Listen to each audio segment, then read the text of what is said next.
Hello ladies and gentlemen, boys and girls, welcome back to Ramosa TV where we unbox stuffs and much of scholarship matters. If you're new here, consider subscribing. In today's video, particularly we get the iPad 5 generation keyboard. Also it fits for iPad 6 generation. So we'll be unboxing it and try to talk a bit about its features, and also in the same video we'll be pairing it with our iPad 5 generation. This is our brand iPad 5 generation model. So let us stick until the end of the video.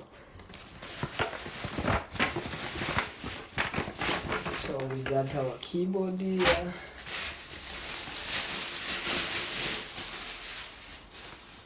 Our keyboard looks in this way, and we'll try to open it up. So this is the user's manual, this for protective. Okay, so let's put that aside also. By starting, let us start talking about the features of this keyboard. So this keyboard, actually why I like this one, because it has the model to make your iPad looks similar to the MacBook. When you take your iPad, you can just place it on this shape over here. And here you go, already your iPad looks like a MacBook, so it looks like a laptop, and you can easily close, open, and even walk with it in the street, or use it just like typing the keyboard. Let us go in detail about the features of this keyboard. So one among the features of this keyboard, it has a built-in 3.0 Bluetooth, where wirelessly it can connect it to your iPad 5 generation or iPad 6. The battery is of lithium made, and it can sustain up to 3 years of life expectancy or life sustainability. Also another feature about this keyboard is that it can work wirelessly up to 10 meter, not less than 10 meter distance. So that means if your iPad will be over here or somewhere else like less than 10 meters and your keyboard is over here, you can still connect or use here while your iPad is far away from you, less than 10 meter by distance. That's another feature about this. But also it has a standby model whereby it can stay by this standby model up to 34 hours. 34 hours. The lithium battery can be charged to less than 1 hour until full. So it's easier to charge. And as we see here by the sideway here, we got the USB where we can connect. Let me show you the USB cable. Here, the USB cable, like this one, it can just charge here. You just connect here, and you connect it to the power source. Yeah. So well, after talking about its features, as you see guys, if I close over here, let me put it well.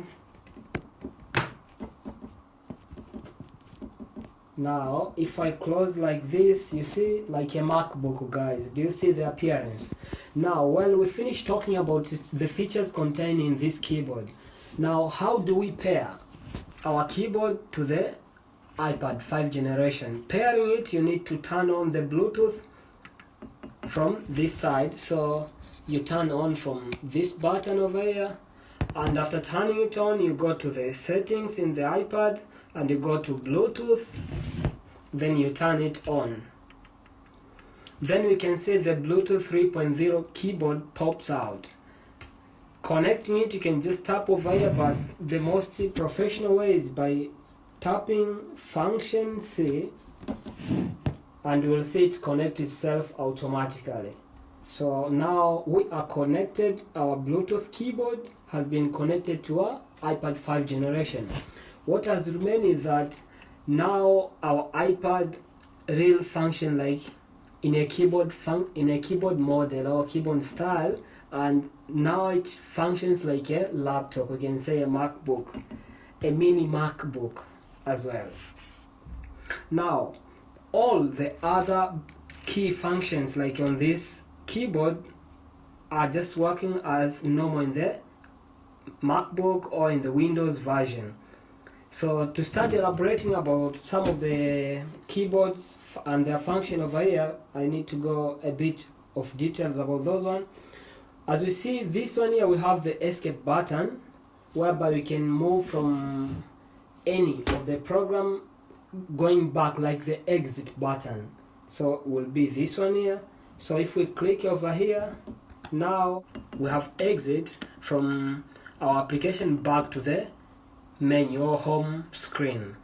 And also we got the second button over here is for going into dark mode. So if you click, you are decreasing the brightness. If you add over here, this next to it button is just for increasing the brightness. So until there, which is the maximum brightness it can give the iPad.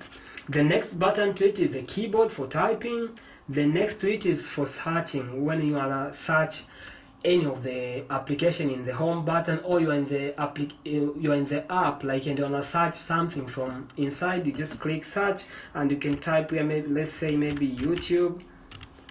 There you go. So this one here already has pops out, so I can turn on the internet and I might go on with other, like swiping like that, you see. So let me escape from there.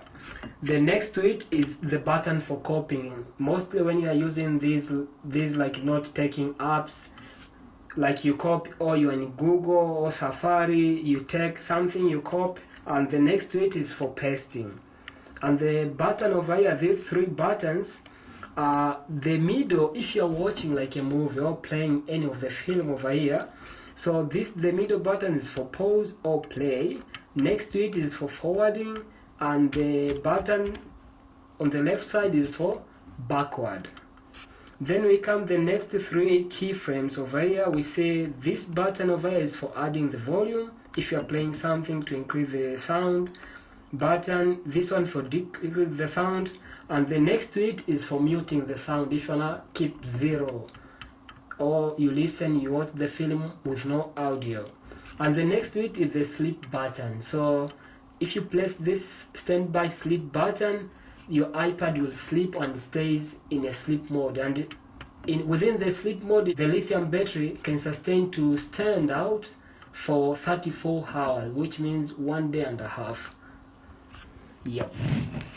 The other functions over here on the keyboard are just normal, like in your laptops, because we got the tab, let's say numbers, we got some letters and stuff like that. Over here for typing, boxes, enter. One among the feature which we lack on this keyboard is that we don't have a mouse for running, like switching between there one. There are other a bit of shortcuts which you can use as instead of mouse, or you can set your iPad to be used in a mouse system, whereby you'll be using these keyframes, these keyboard functions, to move them like a mouse, up, down, right, left, even when you are typing something. Maybe let me take example. I go to the application like here, and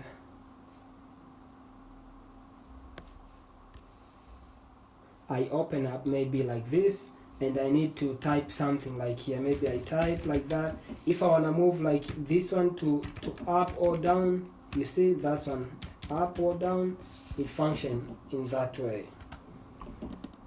Yep, another which I haven't talked about.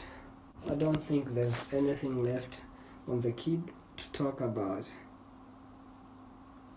The next video which I'll try maybe to talk a bit will be about the shortcuts in the keyboard for iPads. Shortcut, because there's some shortcuts like you hit command, maybe you click H, you go back to the home. Instead of using escape, you can just hit command H, which command home. If I'm in this application running and I hit command home, I go back into the home button or the home screen. And if I take maybe, how do I say, maybe command shift, like that, I can switch between the apps and stuff like that. So there are a lot of other features which I'll try to talk a bit in another video, which will be separate. This was just about unboxing and trying to look about the features of this keyboard. One bonus in this video is that it can work, this keyboard, in the iPad 5 generation, this which I'm using right now, but iPad 6th generation too, it can function, and it's cheaper. Like it was $40 something that time I bought. I don't know about right now, currently maybe it might be a bit expensive or a bit cheaper, since Apple devices, they doesn't decrease or get easier or cheaper as the days gone. They get cheaper but slowly, not like Android devices. So that was all about today, guys. If you like this video, give it a thumbs up, and if you're new here, consider subscribing. If you have any question, drop in the comment section below, and I'll see you in new coming videos. Bye bye. Let us sleep our iPad.